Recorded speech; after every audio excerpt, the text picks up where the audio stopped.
नारायण नारायण नारायण नारायण।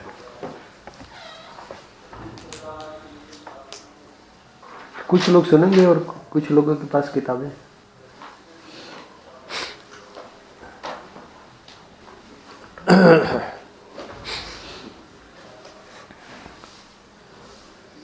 आपके ही लिए 26 जनवरी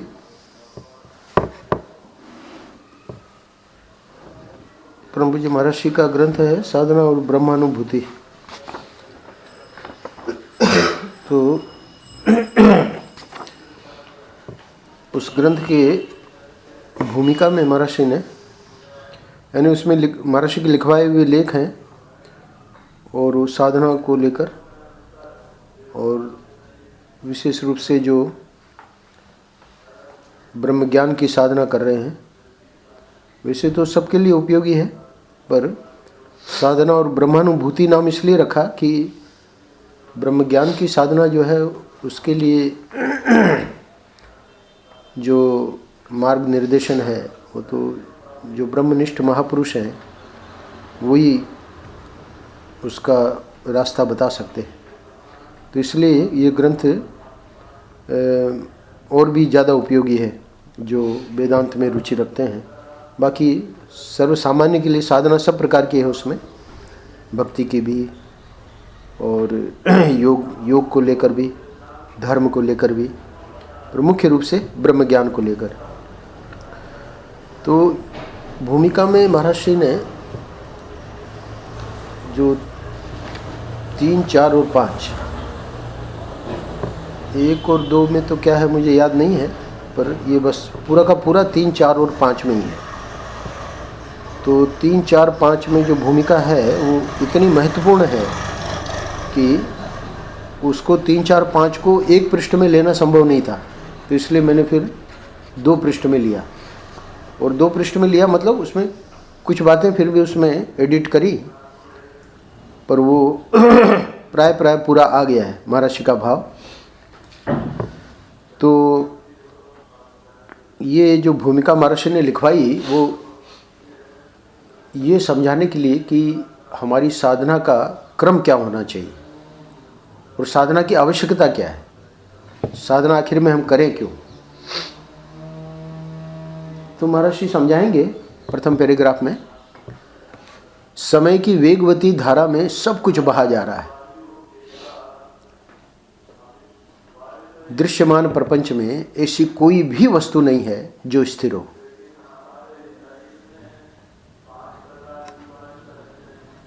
हमारे सामने संसार में कितने ही उत्थान पतन और उथल पुथल होते रहते हैं। जब हम किसी लुभावनी वस्तु में आसक्त हो जाते हैं, अब ध्यान देना, यानी बह रहा है ना, कंटिन्यूअसली फ्लो चल रहा है, पर उसी फ्लो में महर्षि समझा रहे हैं कि कोई भी अट्रैक्टिव, यानी जो हमको अच्छी लगती है उस वस्तु को लेकर जब हम उसमें आसक्त हो जाते हैं, अथवा कोई डरावनी वस्तु से द्वेष करने लगते हैं जिससे हमको भय है, तो उससे हम परहेज करते हैं। तो 2 बातें आ गई। वही जो फ्लो चल रहा है उस फ्लो में स्थिर कुछ नहीं है, पर हुआ क्या कि उसमें जो अट्रैक्शन वाली वस्तु थी उसमें हम आसक्त हो गए या होने की प्रवृत्ति हमारी हो गई, और जिससे हमको भय था उस भय वाली वस्तु से हम द्वेष करने लग गए। तो इसका रिजल्ट क्या हुआ, तब हमारा अंतरंग राग द्वेष के रंग में रंग जाता है। तो हर व्यक्ति का, जितने यहाँ लोग बैठे हैं, है ना, राग और द्वेष तो रहेंगे ही, सिर्फ महापुरुषों को छोड़ के और ईश्वर को छोड़ के, है ना, सब में राग द्वेष रहेंगे। कोई भी उच्च कोटि का साधक भी हो, पर जब तक वो ब्रह्मनिष्ठा को प्राप्त नहीं होता तब तक उसमें राग द्वेष रहेंगे। तो वो जो राग द्वेष हैं उसके रंग में रंगना एक बात है और राग द्वेष होना दूसरी बात है। राग द्वेष होना यानी जैसे महात्मा है, महात्मा जी वेजिटेरियन है ना, तो अब वो कोई उनके सामने नॉनवेज ला के रख दे तो और वो थोड़ी कहेंगे भाई हम तो मतलब समता को प्राप्त है, हमको कोई परहेज नहीं है वो कहेंगे भाई इसको हटाओ। तो हटाओ क्यों कह रहे हैं भाई, वो तो ऐसी स्थिति को प्राप्त हो गए जो उनको कोई मतलब उसका असर ही नहीं होना चाहिए। बोले नहीं, वो राग द्वेष में रंग में रंगे नहीं हुए हैं, हम लोग राग द्वेष के रंग में रंगे हैं। मतलब जब वो वस्तु आ गई जो हमको पसंद नहीं है तो हम वहाँ गाली भी दे देंगे, है ना, हम उसको मतलब उसका तिरस्कार कर देंगे कुछ भी, पर वहाँ वो सामान्य रूप से कह देंगे भाई इसको हटाओ, ये हम लोग इसको नहीं पाते। यानी तुमको पता नहीं है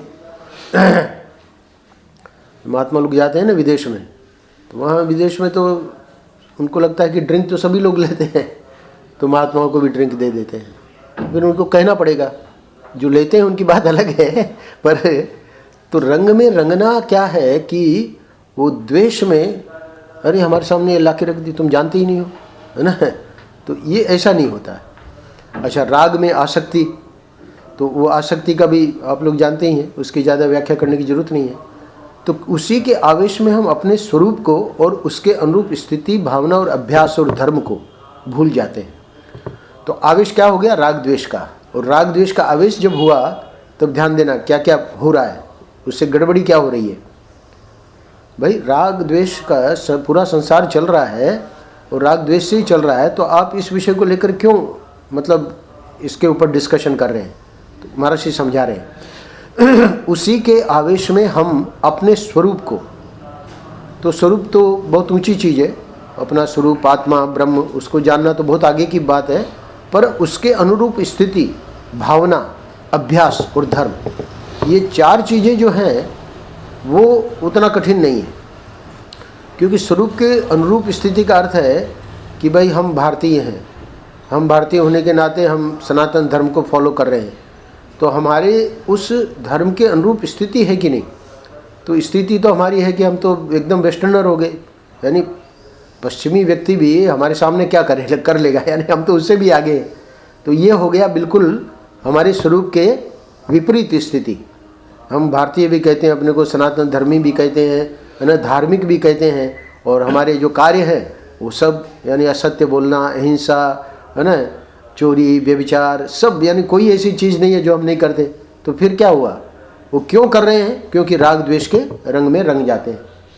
परम पूज्य महर्षि ने, जो लोग इसको प्राय यहाँ बैठे हैं वो लोग रेगुलर कर रहे हैं, तो ये जनवरी अभी चल रहा है, 3 जनवरी को ये बात बताई थी कि ये जो सकाम कर्म हम करते हैं वो भगवान नहीं करवा रहा है ना, वो हमारा स्वार्थ करवा रहा है। जो हम निषिद्ध कर्म करते हैं, यानी जिसका मना है शास्त्रों में और गुरु लोग मना करते हैं, वो भी हम करते हैं, तो वो भगवान नहीं करवा रहे हैं, है ना, वो हमारी वासना करवा रही है।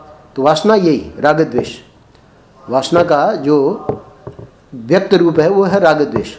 तो महर्षि कह रहे हैं कि ये आवेश जो है राग द्वेष का, वो हमको, स्वरूप को तो हम भूले हुए बैठे ही हैं, स्वरूप को तो हम जानते ही नहीं है, आत्मा ब्रह्म तो वो महापुरुष लोग जानते हैं, पर उसके कम से कम उसके अनुरूप स्थिति, यानी जो महात्मा लोग शास्त्र हमको कहते हैं कि तुमको ऐसे जीवन जीना है, वो भी कहाँ हो रहा है आज समाज में।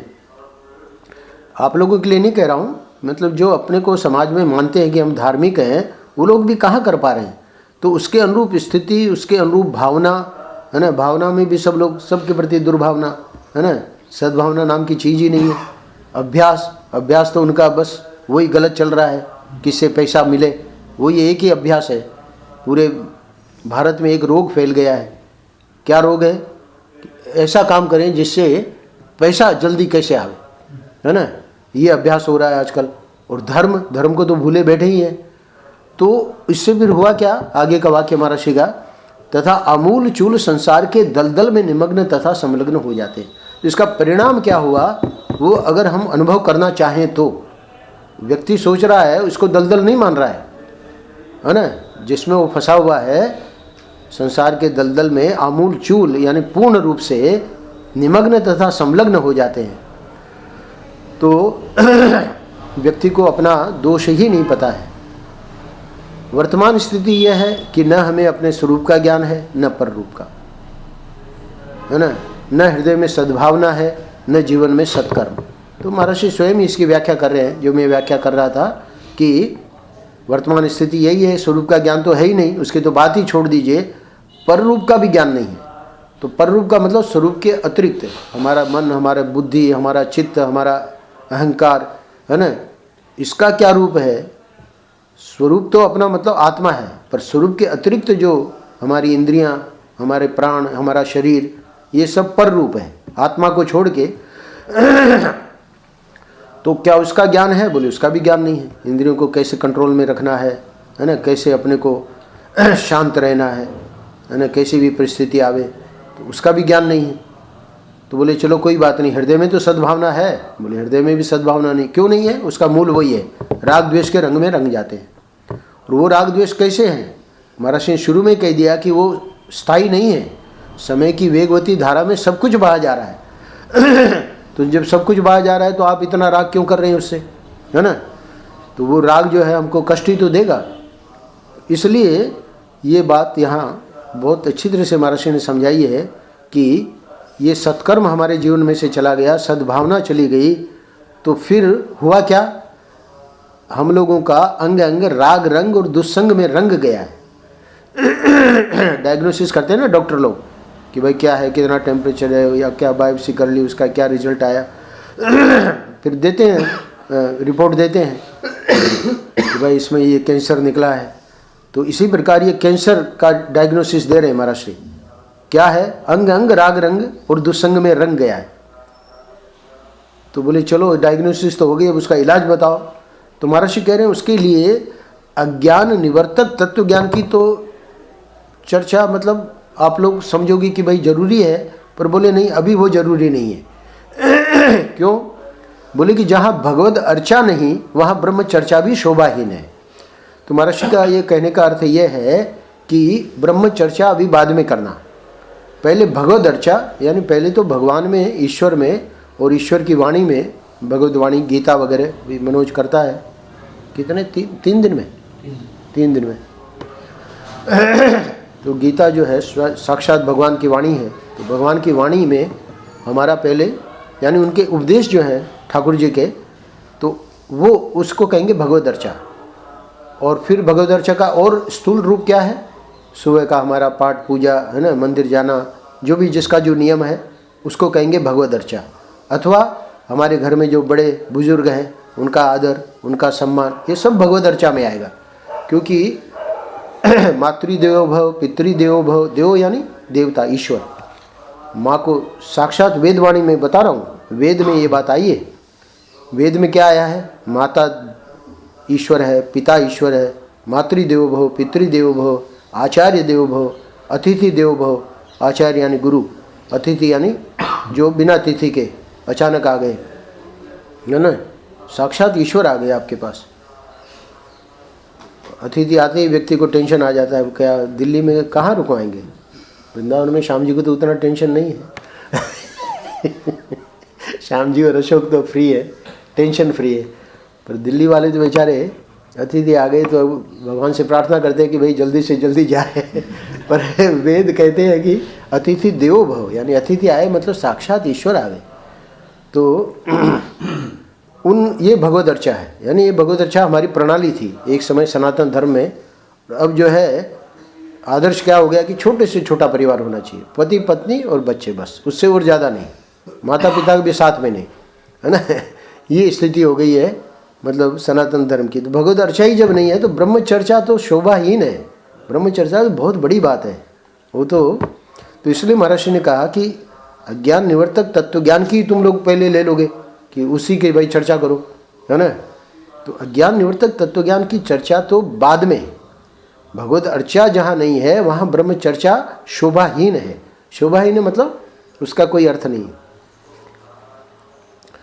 अब महर्षि दूसरे पैराग्राफ में समझा रहे हैं कि इसके डायग्नोसिस चलो हो गई, पर ये जो आप बता रहे हैं भगवद अर्चा ब्रह्म चर्चा, इसको मतलब किस हिसाब से बता रहे हैं? क्योंकि हम तो सोचते हैं कि ये हमारा शरीर ही हम हैं, और शरीर है तो शरीर को लेकर हम जो कर रहे हैं, खाना पीना मौज करना, जो आज की संस्कृति है मतलब चारवाकों की, तो चारवाक यानी जो इसी में बिलीव करते हैं, ईट ड्रिंक एंड बी मेरी। तो महर्षि कह रहे हैं कि नहीं, देह आवेश यानी ये मैं शरीर हूँ, इसको कहेंगे देहावेश। आवेश यानी मेरे को किसी ने, आपने कुछ कह दिया, मेरे को अच्छा नहीं लगा, तो मैं अपमानित हो गया, तो मैंने वापस प्रतिक्रिया की, यानी अपने में विवाद हो गया, कहा सुनी हो गई। तो ये क्यों हुई? क्योंकि देहावेश। देह का अर्थ सिर्फ स्थूल शरीर नहीं है, देह का अर्थ ये जो सूक्ष्म शरीर है, मन बुद्धि चित्त अहंकार, यानी हमारा अंतःकरण, प्राण इंद्रियां मन, ये सब जो है देह का आवेश है। इसको भी देह बोलते हैं, नाम अलग अलग दे दिए, स्थूल देह, सूक्ष्म देह, पर है देह। तो देह का जो आवेश है, उस आवेश की निवृत्ति की जरूरत क्या है? क्योंकि अब हम अपने स्वरूप को जानना चाह रहे हैं ना, तो स्वरूप को जानने के लिए पहले तो ये समझे तो सही कि किस चीज को निवृत्त करना है। तो निवृत्त करना है ये हमारा जो आइडेंटिफिकेशन है अंग्रेजी में कहते हैं आइडेंटिफिकेशन, तादात्म्य। तो आवेश, उसी को आवेश यहाँ शब्द प्रयोग किया महर्षि ने। वो निवृत्ति का मतलब, निवृत्ति तो बाद में होगी, पहले वो शिथिल पड़ना चाहिए, ढीला पड़ना चाहिए। एक पेड़ काटना हो तो पेड़ को हम कुल्हाड़ी से, वो जो काटने वाला है वो लगाना शुरू करता है, पहली मार, दूसरी मार, तीसरी मार, चौदह, आप देखते जाओ उसको। और जैसे जैसे लगा रहा है ना, सैकड़ों मारे लगा दी और काफ़ी वो ढीला हो गया, मतलब अब लगता है कि अब टूट जाएगा, अब तो बिल्कुल थोड़ा सा ही बचा है ना। तो ऐसे है देहावेश को निवृत्ति का मतलब ये नहीं है कि भाई झट से बैठे और सत्संग में आए, आनंद रस रत्नाकर शुरू कर दिया, है ना, कमल के कहने से या स्वामी जी के कहने से, और हो तो कुछ रहा ही नहीं है। ऐसे नहीं होगा, पहले कितनी मार उसे लगानी पड़ी पेड़ को काटने के लिए, है ना। तो अपना जो गलत अभ्यास है, उस गलत अभ्यास को हटाने के लिए कितना हमको अभ्यास करना पड़ेगा। तो वो इसलिए महर्षि कह रहे हैं कि पहले ये समझना पड़ेगा कि देह के अतिरिक्त आत्मा, मतलब उसका ज्ञान आवश्यक है, मतलब पहले तो उसमें श्रद्धा करनी पड़ेगी कि देह के अतिरिक्त भी आत्मा होती है। चारवाक लोग कहते हैं किसी ने कुछ नहीं देखा है, न स्वर्ग देखा है, न नरक देखा है, न वैकुंठ देखा है, यही जीवन है और इसी में जियो, है ना, खाओ पियो मजा करो, बस मर जाओगे, मरने के बाद और आगे कुछ नहीं है। तो महर्षि कहते हैं ऐसी बात नहीं है, वो भले चारवाक लोग कहें, पर अगर तुम धार्मिक हो और शास्त्रों में तुम्हारी श्रद्धा है, तो बाद में आगे चल के श्रद्धा वाले को इसका अनुभव भी होगा। ऐसा नहीं कि श्रद्धा मतलब तुमको ये पूरे जिंदगी भर मानना ही पड़ेगा, ऐसा नहीं है। हमारे यहाँ उड़िया बाबा जी महाराज कहते थे कि प्रारंभ में श्रद्धा, बीच में विचार और अंत में अनुभव। जितने महापुरुष हुए हैं वो श्रद्धा के ऊपर नहीं बोल रहे हैं, वो इसलिए नहीं बोल रहे कि उनको श्रद्धा है, वो अनुभव से बोल रहे हैं। महाराज श्री ये जो बोल रहे हैं, ये जितना है ग्रंथ आपके पास है, आप लोग पढ़ते हो डेली, वो श्रद्धा से नहीं बोल रहे हैं। विचार भी है, उनको आवश्यक नहीं है, विचार भी कर लिया उन्होंने, विचार करके मतलब जान लिया है, जान के अब उनका अनुभव है। तो इसलिए हमको श्रद्धा करनी पड़ेगी। तो क्या श्रद्धा करनी पड़ेगी कि देहातिरिक्त आत्मा है ना, तो उसका जो ज्ञान आवश्यक है का मतलब पहले हमको श्रद्धा करनी पड़ेगी, फिर विचार करेंगे तो पता लगेगा कि हाँ देह के अतिरिक्त आत्मा है और फिर आगे चल के हमको इसका अनुभव भी हो जाएगा। अनुभव हो जाएगा मतलब कहीं बाहर नहीं करना पड़ेगा, आत्मा अपने अंदर ही है, पर उसको हम जान नहीं रहे क्योंकि ढका हुआ है ना।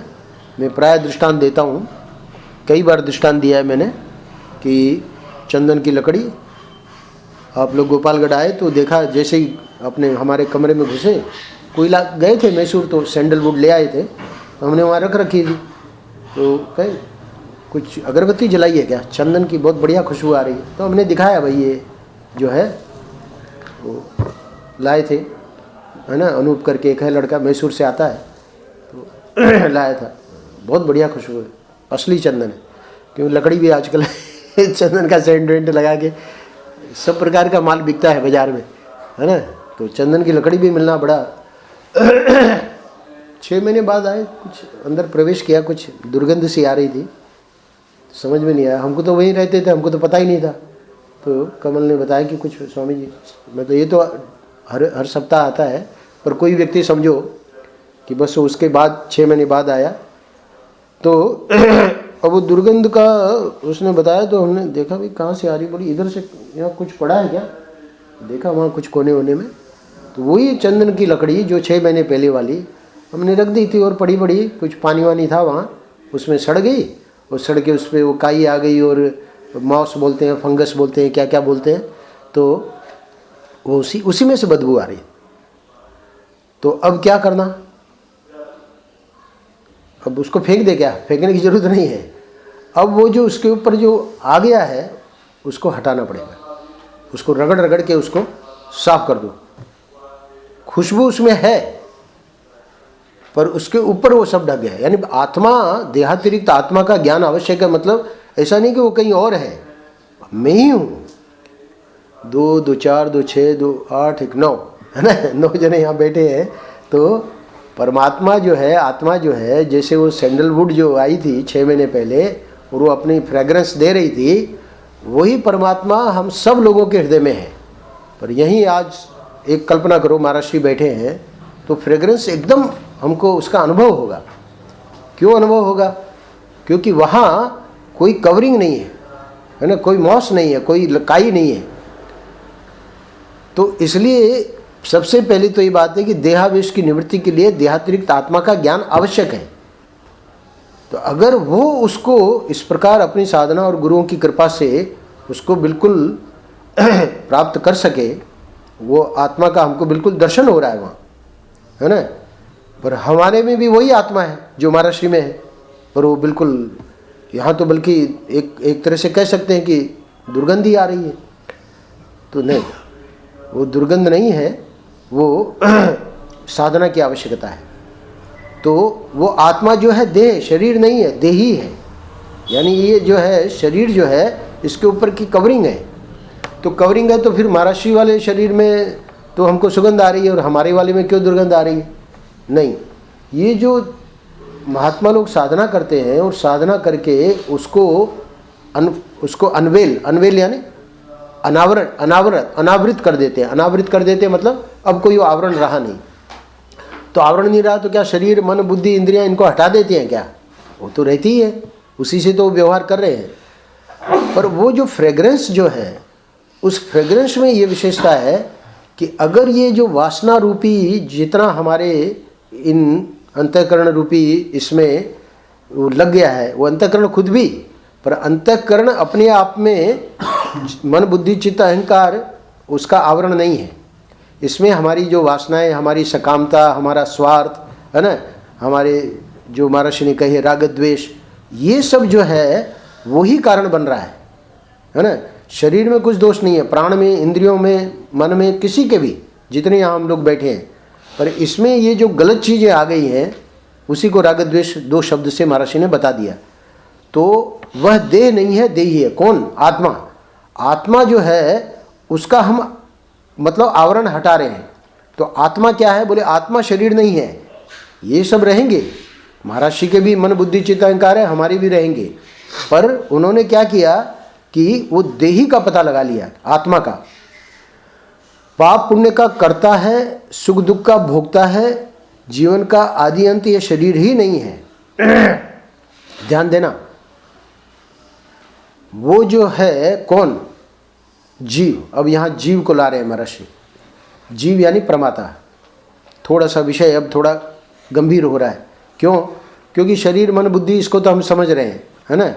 पर अब महर्षि उस चीज़ को इंट्रोड्यूस कर रहे हैं जिसके बारे में हमारा ज्ञान बहुत कम है। वो क्या है? ये जो है इसका मालिक कौन है? हम यहाँ 9 लोग बैठे हैं, तो 9 लोग में मालिक कौन है? 9 लोग में मतलब इन शरीरों का मालिक कौन है? तो मालिक है, उसको कहते हैं, अभी उसको कह रहे हैं देही।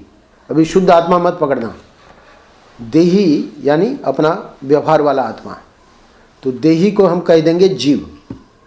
तो जीव जो है, यानी अभी 9 जने बैठे हैं, तो 9 में जो जीव है वो क्या करेगा? पाप पुण्य का करता है, सुख दुख का भोगता है ना।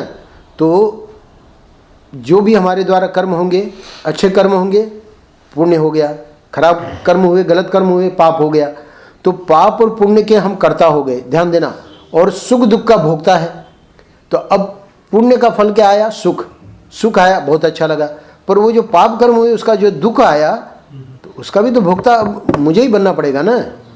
दुख जब आता है तो व्यक्ति सोचता है कि दुख ना आवे। तो दुख ना आवे, तो महर्षि ने थोड़े दिन पहले सुनाया था कि वो तो तभी सोचना चाहिए था, अब तो हो गया, है ना। जब वो कर्म हुआ उसी वक्त सोचना चाहिए था, अब वो समय नहीं रहा।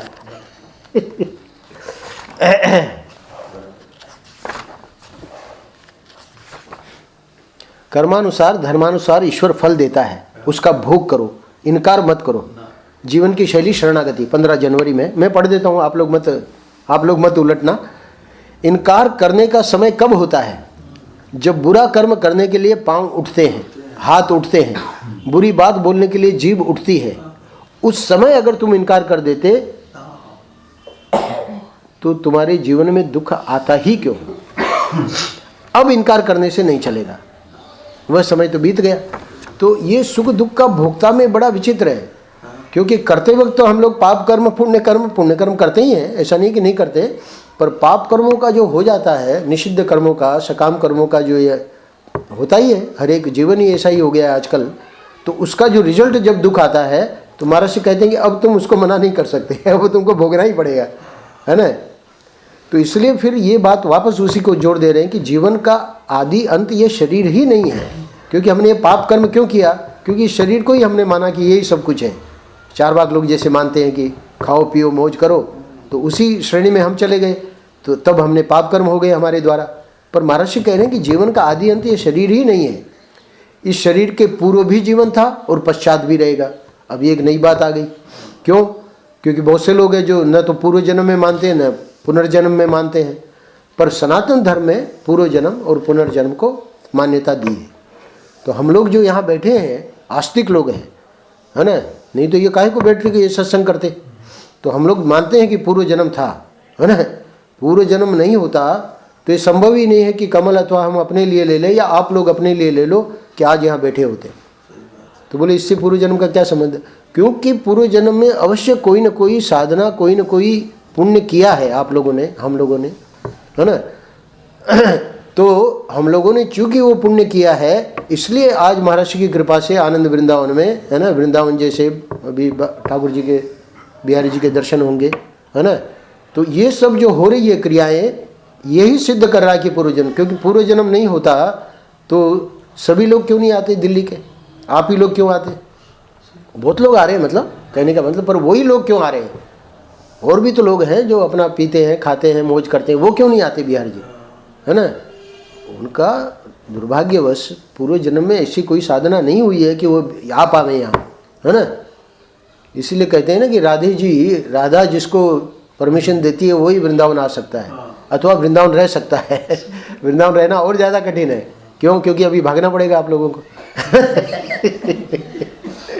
तो देखो श्याम जी अपना, ये लोग अपना वृंदावन वास मिल गया, हम भी डोलते रहे बाहर, है ना। बड़ा श्याम जी आके रोए भी, वो तो क्या रोए, पर अपना यहाँ ओंकारानंद जी बेचारे, बड़ा प्यार था उनका, बोले हमको कि भाई वो बेचारे रो पड़ते हैं। पर वो हमारा जितना, यानी राधे जी ने जो यहाँ से भगाया, तो उतना तो हमको बाहर रहना ही पड़ा ना। कौन सा सुख मिलता था इनको पूछ लो। यानी हमारे को कोई तकलीफ नहीं थी, पर इनको पूछ लो कौन सा सुख मिलता था। अरे महाराज 5-7 दिन के लिए अपनी बिजनेस टूर पे आते थे, बोले खाना कैसे खावें। इनकी समस्या थी कि ये खाना कैसे खावें। साउथ की तो बात कर रहा हूँ, साउथ में ही था मैं। तो ये मतलब क्या है कि पुण्य कर्म ही हमको हमारे ऐसे स्थान में हमको पहुँचाएंगे। तो हमारे लिए तो वो भी महर्षि ने पहुँचाया, उसमें भी वो पुण्य स्थान था। क्यों? क्योंकि वह भी हमारी जो साधना होनी थी वो महर्षि ने करवाई। पर एक सामान्य रूप से हम देखें तो व्यक्ति को लगेगा कि भाई दिल्ली में क्या सुख है। तो दिल्ली में सुख कैसे नहीं है महाराज, है ना, आपने तो शादी नहीं करी। दिल्ली में ही तो सुख है, या वृंदावन में सुख नहीं लगता तभी तो हम भागते हैं, है ना। तो ठीक है, उसका महर्षि मना नहीं कर रहे हैं, क्योंकि वो गृहस्थी का जो सुख है वो भी उसको सुख मान्यता दी है। पर उस सुख में हम अपने को भूल बैठे, ये नहीं होना चाहिए। तो पूर्व जन्म और पुनर्जन्म की मान्यता जरूरी है। अच्छा, अब आगे कह रहे हैं, अब उसी चीज़ को समझा रहे हैं महर्षि। तो ये मैं पंक्तियाँ पढ़ूंगा, विस्तार में नहीं जाऊंगा, क्योंकि उसको विस्तार करूंगा तो 1-2 घंटा लगेगा। आकार, आयु, शक्ति, संकल्प, प्रज्ञा, सुख दुख आदि में तारतम्य भी स्पष्ट ही देखने में आता है। शून्य, विज्ञान, भौतिक द्रव्य, प्रकृति, परमाणु अथवा ब्रह्म रूप उपादानों में, चाहे वे एक हों अथवा अनेक हों, सदृश हों अथवा विसदृश हों, संस्कार रूप बीज पूर्व कर्मानुसार ही होते हैं। महर्षि कहना ये चाह रहे हैं कि ये जो अभी मैं बता रहा था कि बहुत से लोग वहाँ दिल्ली के हैं और आप लोग आते हैं, या बहुत से लोग आते हैं और बहुत से लोग नहीं आते, तो उसका कारण महर्षि यहाँ समझा रहे हैं कि उसमें तारतम्य, यानी कुछ आते हैं कुछ नहीं आते हैं, वो क्यों उसका कारण बन रहा है। तो इसमें कारण ये सब जितनी चीज़ें गिनाई हैं वो है। तो वो जो क्या है, वो एक प्रकार का बीज है। तो बीज जैसे मिर्ची का बीज ले लो, इमली का बीज ले लो, आम का गुठली ले लो, है ना, कई प्रकार के बीज ले लो। अब वो हम गाड़ेंगे तो धरती में ही, पर धरती में से आम में से एकदम मीठा निकलेगा, मिर्च में से एकदम तीखी निकलेगी। तो वही मिट्टी वही पानी, और ये क्या, एक तीखी और एकदम मीठा। तो बोले वो बीज है, संस्कार रूप बीज पूर्व कर्मानुसार ही होते हैं। संस्कार रूप बीज के बिना परस्पर विलक्षण, विचित्र एवं विभिन्न जातियों तथा व्यक्तियों के शरीर की उत्पत्ति सिद्ध नहीं हो सकती। तो महर्षि ने ये जो 3-4 पंक्तियां मैंने पढ़ी, इसमें ये बात बताने की कोशिश की है कि ये जो कारण बन रहा है भिन्नता का, वो इसीलिए है कि हमारे पूर्व जन्म में जिसने जो जो किया है उसके अनुरूप वो जो है इस समय उसका व्यक्तित्व है। तो चलो जो भी व्यक्तित्व है, अब हम मनुष्य देह लेके आए हैं, अब हमको करना क्या है उसको आगे बता रहे हैं।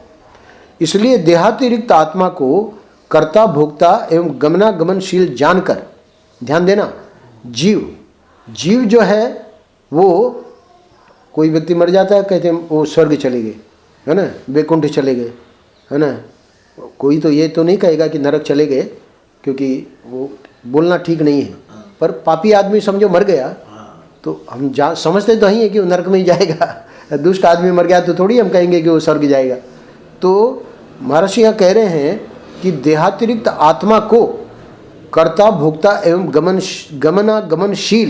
गमनागमनशील मतलब यहाँ अगर ये व्यक्ति मर भी गया तो उसको जाना पड़ेगा अपने कर्मों के अनुसार, क्योंकि पुनर्जन्म मान रहे हैं ना हम। तो पुनर्जन्म जब मान रहा है तो उसको जानकर सुखदायक संस्कार उत्पन्न करने के लिए मनुष्य शरीर में धर्मनिष्ठा की नितांत आवश्यकता है। तो चलो हम मान रहे हैं कि हम गमन करेंगे, तो गमन करेंगे मतलब यहाँ जो भी हम कर्म कर रहे हैं उसके फल हमको भोगना पड़ेगा। अब ध्यान देना, अब महर्षि अपना डायग्नोसिस के बाद ट्रीटमेंट यहाँ से शुरू कर रहे हैं। वो सबसे पहला ट्रीटमेंट क्या है कि हमारे जीवन में धर्मनिष्ठा आनी चाहिए। धर्मनिष्ठा का क्या अर्थ है? धर्मनिष्ठा का अर्थ है कि हम मनुष्य शरीर में आ गए तो धर्मनिष्ठा में ही स्वभाव के परिवर्तन और निर्माण की शक्ति है। यहाँ धर्मनिष्ठा को लेकर ज़्यादा डिटेल में नहीं बोलेंगे, क्योंकि उसी बुक में 27 से 28 लेख हैं। तो उस लेख की खाली भूमिका बना रहे हैं। तो भूमिका में ये कहना चाह रहे हैं कि इसी बुक में आपको धर्म के मतलब संबंध में जो लेख मिलेंगे उससे आपको समझ में आ जाएगा कि हमारा धर्म क्या है। तो मोटा मोटी धर्म का, सनातन धर्म में जाति को लेकर, और उसको वर्ण कहते हैं, वर्ण को लेकर और आश्रम को लेकर। तो वर्ण को लेकर, आश्रम को लेकर विशेष धर्म, और सामान्य धर्म में यम और नियम। यम में क्या है? अहिंसा, सत्य, अस्तेय, अपरिग्रह और ब्रह्मचर्य, ये 5 यम हैं। तो ये जो अपरिग्रह है और अस्तेय, अपरिग्रह मतलब परिग्रह हमारे हक का है तो हम रखेंगे, परिग्रह मतलब रखना, तो हमारे पास है वो वस्तु। अब अपरिग्रह का मतलब बिना मतलब उसको इकट्ठा किए जा रहे हैं, है ना, दूसरे के काम आ सकती है, तो उसको कहते हैं परिग्रह। और अपरिग्रह ये एक धर्म है। अस्तेय दूसरे के हक की वस्तु ले लेना, है ना, तो दूसरे के हक की वस्तु उसको चोरी कहेंगे, तो अस्तेय होना चाहिए। तो लोभ के कारण यम में 2 है। लोभ हमारा प्रधानता है, लोभ मनुष्य जीवन की। तो इसलिए अपरिग्रह, बिना मतलब इकट्ठा मत करो, है ना, नेताओं के जैसे। और अस्तेय मतलब किसी के हक का मत लो। तो ये 2 और 3 जो है वो ब्रह्मचर्य, मतलब अपना जो भी गृहस्थ धर्म में भी ब्रह्मचर्य है, क्या कि अपनी पत्नी के साथ ही या पत्नी के लिए अपने पति के साथ ही संबंध, है ना, यही उसका ब्रह्मचर्य है। और उसमें भी फिर दिन वगैरह निश्चित है ना, एकादशी जो पुण्य दिन है उस दिन भोग नहीं होना चाहिए, आदि आदि। तो ब्रह्मचर्य सिर्फ ऐसा नहीं कि भाई ब्रह्मचारी के लिए है या सन्यासियों के लिए है, गृहस्थी के लिए भी ब्रह्मचर्य है। तो ब्रह्म में रमना, ब्रह्मचर्य, ब्रह्म की चर्या। तो ब्रह्म की चर्या नहीं, जो हमारा जीवन ऐसा हो कि ब्रह्म की ओर बढ़े, उसको कहते हैं ब्रह्मचर्य। और इसके अलावा सत्य, सत्य तो आजकल रहा ही नहीं समाज में, और अहिंसा। तो सत्य, अहिंसा, ब्रह्मचर्य, अस्तेय और अपरिग्रह। नियम के अंदर भी है शौच, संतोष, तप, स्वाध्याय, ईश्वर प्रणिधान। तो उसकी डिटेल में नहीं जाएंगे, पर ये सामान्य धर्म है, यानी सबके लिए है।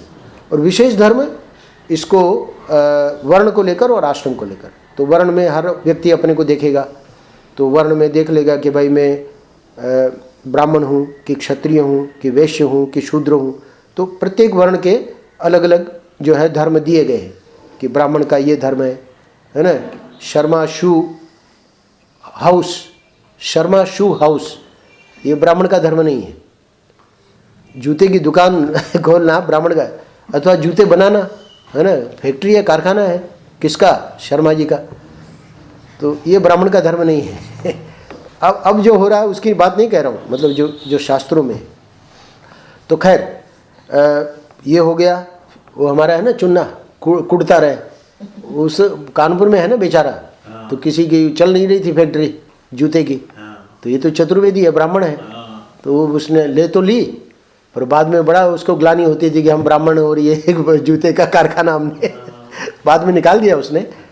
तो संस्कार होता है ना, तो संस्कार में तो ये धर्म है। और फिर क्षत्रिय, वैश्य, है ना, सबके धर्म दिए गए, शूद्र। अच्छा, इसके अलावा ब्रह्मचर्य, गृहस्थ, वानप्रस्थ और संन्यास, ये है आश्रम। तो आश्रम के अनुसार भी वहाँ धर्म बताया गया। अभी हमारा धर्म जो है वो अलग है, आप लोगों का धर्म अलग है ना। तो इस प्रकार ये धर्मनिष्ठा जो है, यम नियम यानी साधारण, सामान्य और विशेष अपने वर्ण और आश्रम को लेकर, और भी बहुत सारी बातें हैं पर मोटा मोटी। तो धर्मनिष्ठा में ही स्वभाव के परिवर्तन और निर्माण की शक्ति है। वो ब्राह्मण जो है, तो ब्राह्मण के लिए कहा गया है कि जन्मना ही ब्राह्मण हो जाता है। ब्राह्मण माता पिता है तो जन्म से ही ब्राह्मण हो गया। बोले हाँ, हो तो गया, पर बाद में वो जब कर्म उसके ब्राह्मण के होंगे तभी ब्राह्मण माना जाएगा। क्यों? क्योंकि जैसे आप लोगों ने भी देखा है, डॉक्टर या था इंजीनियरिंग में, अभी वो द्विज जो है ना, आर्किटेक्ट बनने वाला है। तो आर्किटेक्ट बनने वाला है, पर उसको अभी से ही वो ट्रेनिंग कर रहा है ना, अभी दिल्ली में, अभी से ही उसको आर्किटेक्ट कहने लगेंगे, अभी डिग्री नहीं मिली है ना। तो जन्मना ही ब्राह्मण तो है भाई, ब्राह्मण माता पिता है तो ब्राह्मण ही है, पर ब्राह्मण होगा कब? जब वो ब्राह्मण कर्म करेगा, है ना। तो डिग्री जब हमको मिल जाएगी, हम तो फर्स्ट MBBS में थे, उसी वक्त अपना वो वाइट कोट डाल के, और मतलब वहाँ बम्बई में वो था 40 सिस्टम था, बहुत बड़ी बिल्डिंग थी, कुछ 72 फ्लैट थे, 3 यानी 4 ग्राउंड फ्लोर को मिला के।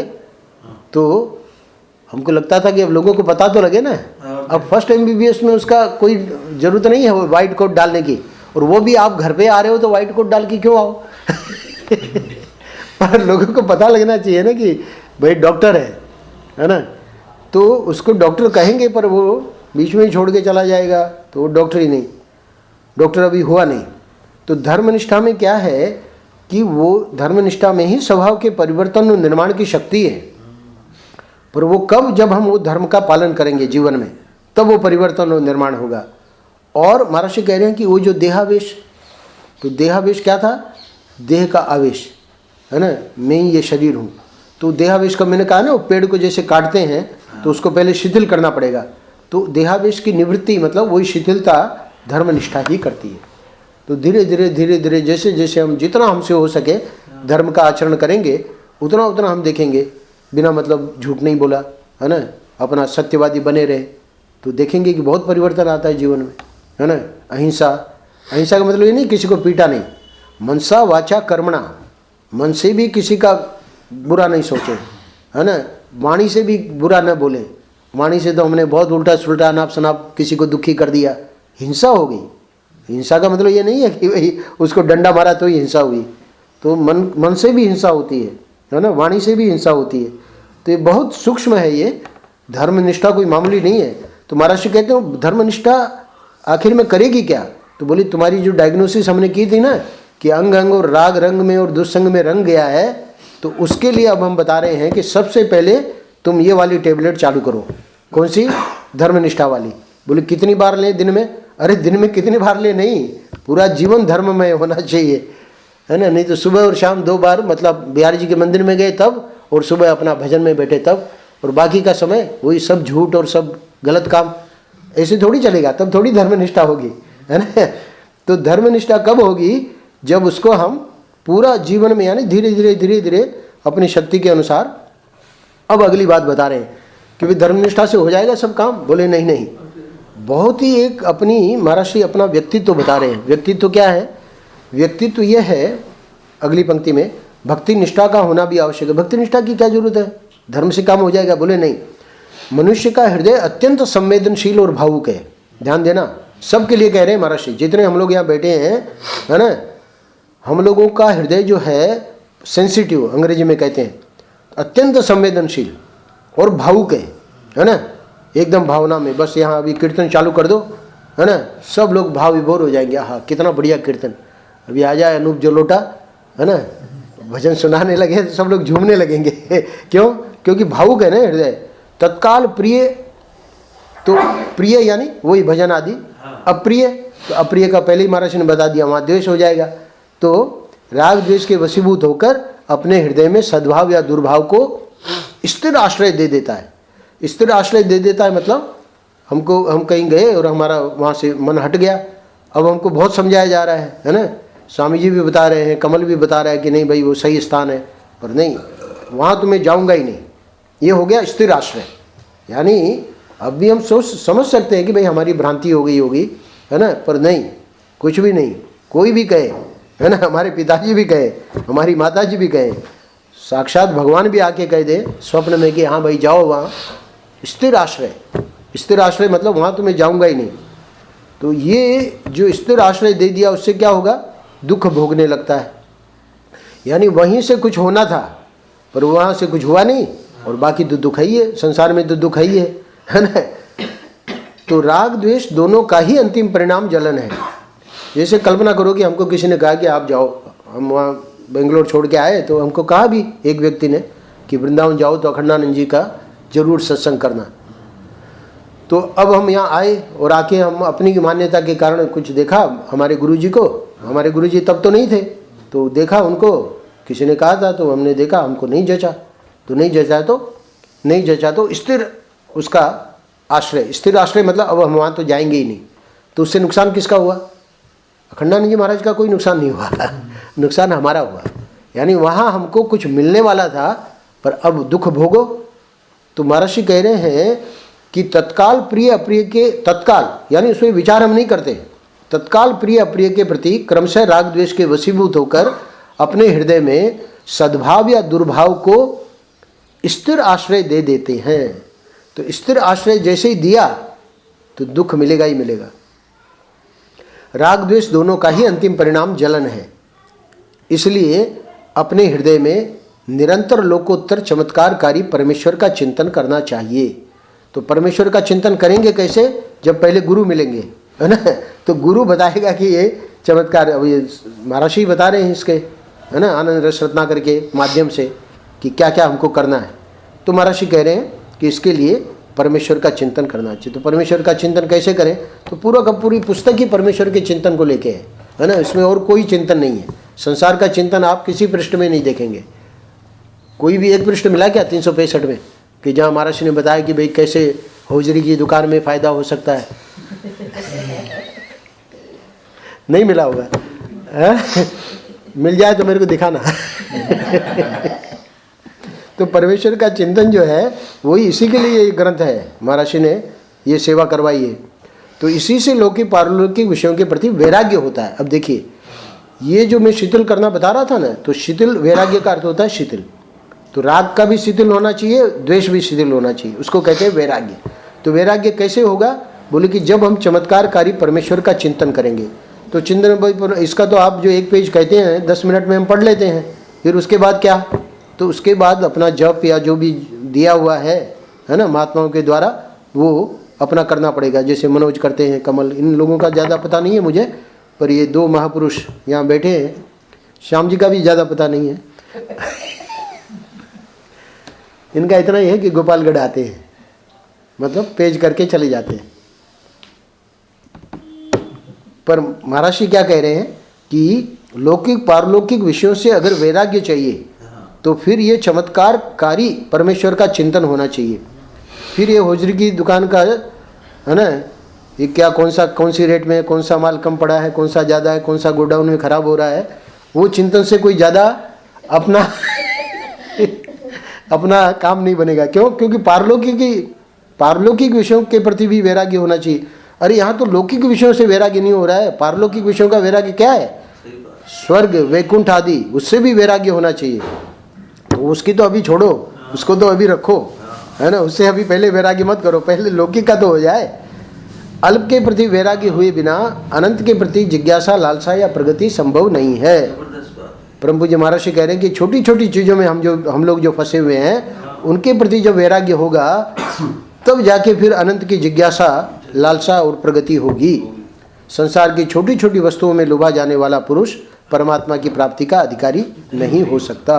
तो छोटी छोटी वस्तुओं में लुभाना, दिल्ली के लोगों से हम क्या कहें, पर वो मतलब कम करना पड़ेगा। और फिर कल के पृष्ठ में महाराज यही बताएंगे कि और भी इसमें बहुत सारी बाधाएं हैं, तो इसलिए वो कल ही पूरा होगा, ये आज पूरा नहीं हुआ है। हरिओम तत्सत, हरिओम तत्सत, हरिओम।